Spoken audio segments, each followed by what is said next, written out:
Hello, world history students. This is Mrs. Politsky, and I have notes for Chapter 5, Section 4.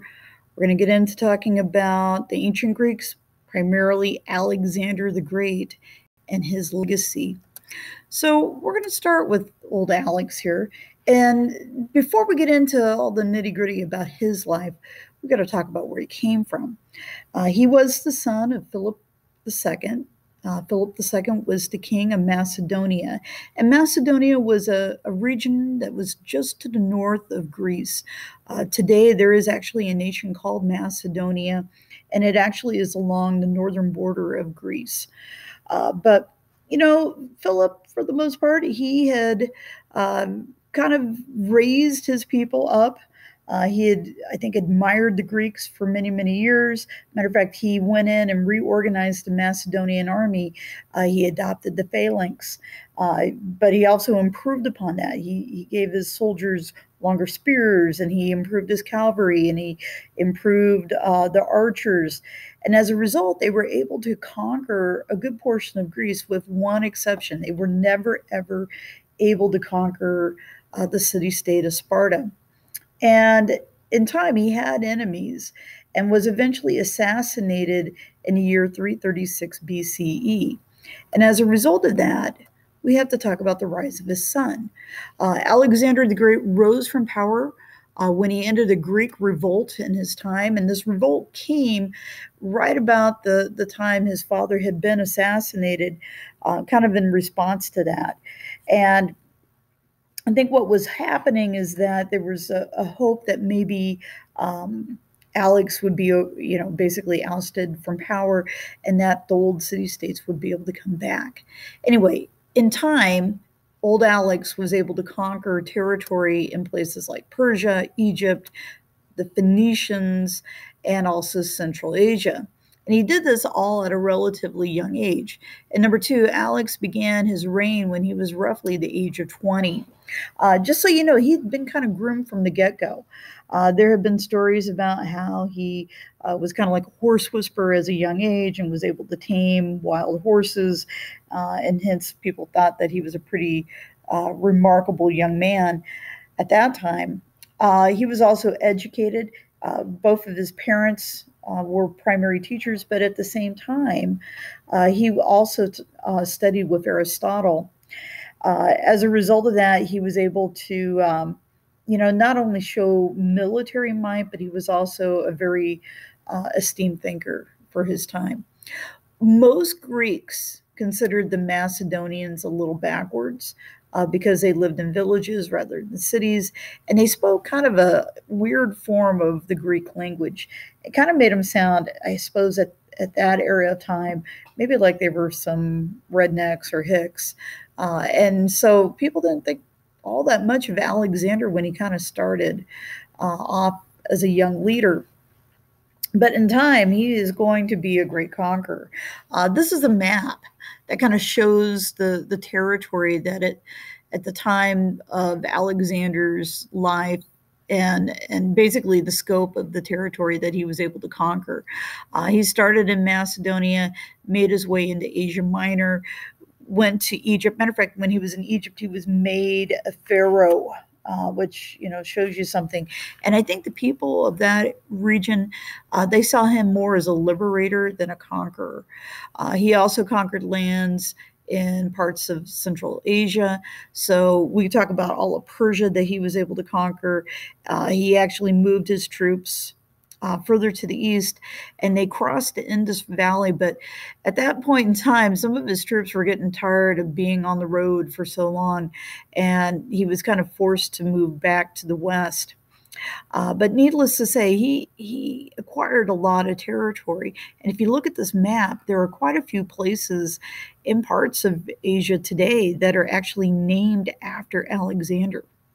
So territory today, if you were going to try to, equate maybe where his territory would have stretched, a good portion of the Middle East. I mean, places like Greece, Turkey, Egypt, Syria, Iraq, Iran, Afghanistan, a little bit of Pakistan. I mean, this is an amazing amount of territory that he was able to basically conquer and acquire in a very short period of time, roughly 13 years, if you want to kind of put a date on that. So Alexander became the master of the Persian world when he defeated Darius III. Darius III, for the most part, was for the most part killed in battle, and as a result, they destroyed Persia. They burnt Persepolis to the ground. I mean, for the most part, the Persian Empire ended at that moment in time. One of the things that kind of gave Alexander the advantage is that he traveled with a very small but very well organized army, and so everything was really really well organized for the most part, kind of condensed. Whereas the Persians under Darius III had an enormous military that was incredibly unorganized, and hence they were not able to be able to defend themselves very well against Alex and his soldiers. The Egyptians had viewed Alexander as a liberator because he drove out the Persians, who had treated them very harshly, and hence they made him a pharaoh, and they named a city named Alexandria after him. And matter of fact, at Alexandria, it is the site of numerous buildings and monuments to him. So in a way, he was considered to be a great figure in that community.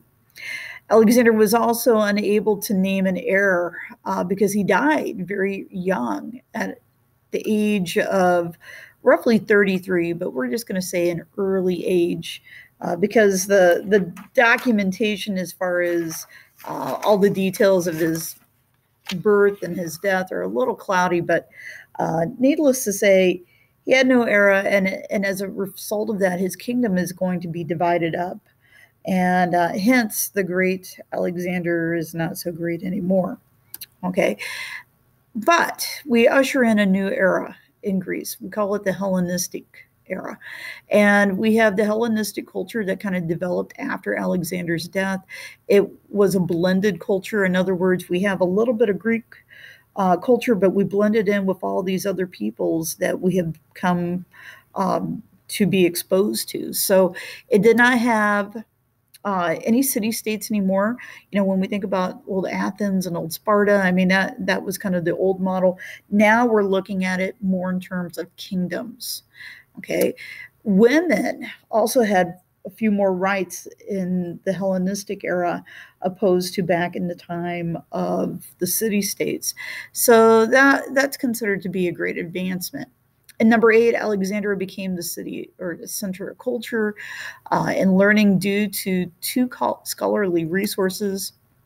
You had a great museum that held a lot of works of art and a beautiful library that was a storehouse of a lot of the early writings on many subjects. Matter of fact, the library and the museum still have content that is still available to the public. So that is wonderful to have that as a resource. And number 9, the Hellenistic women gained rights and received an education and could own property, unlike some of the times of the city-states, particularly with Athens, where women had very, very few rights. Now women of this Hellenistic era are going to be able to do some of these things. Okay, we're going to move into some of the other achievements. And as we go along here, there is some additional things I'm going to have you write down between number 10 and 11. So you may have to find either a sheet of paper or maybe a space someplace in your packet of notes to write down these things. But there were significant achievements during the Hellenistic age. You had new schools of philosophy that developed, and we're going to get into talking about some of those Hellenistic schools of philosophy. Emotion was conveyed in things like art. You had geometry that led to the calculation of the circumference of the Earth or the globe. And we had new inventions like pulleys. So let's talk about philosophy. So somewhere in your packet, if you can find a space to write these things down, or if you don't, find a loose leaf sheet of paper, we're going to talk about 3 areas. We're going to talk about Cynicism, Epicureans, and Stoicism, which are all areas of Hellenistic philosophy. All have some different characteristics to it. So we're going to start with the cynics or the cynicisms. These are people who rejected the idea of pleasure, wealth, and social responsibility. And one of the things that you should think about is that these are people who wanted to live according to nature with none of humanity's created institutions. They gave away all their possessions. They begged for food. They lived in public spaces. And if you can take a look at that image below here, the man who's kind of pushing away what looks like the soldier, he would be basically a cynic, okay? Living close to the land, so to speak. Then you have another group of people who are, I would say, probably the opposite. Your Epicureans. These are people who believe that you should seek out pleasure and to avoid pain. Pleasure was good and pain was considered to be bad. And to find pleasure, you had to develop close friendships with people who shared your similar ideas. In other words, it's all about having a good time. Okay. And certainly, having a good time can feel fun. But not everybody believed in this idea of thought. So we're going to talk about the last group, the Stoicisms, or sometimes known as the Stoics. These are people that emphasized reason, self-discipline, emotional control, and personal morality. And the man who's kind of credited for some of this is a guy named Zeno. And you could probably also say that there are other characters that are out there that are kind of more modern. I always think about like Star Wars and Yoda, kind of having a stoic ideal personality. These are people that argued that you should identify your proper role in society and strive to fulfill that. Okay, so you're always trying to go further. We're going to take a look at a video later, and they're going to talk a little bit about how Stoicism ties into Christianity, and you can kind of build some relationships from that.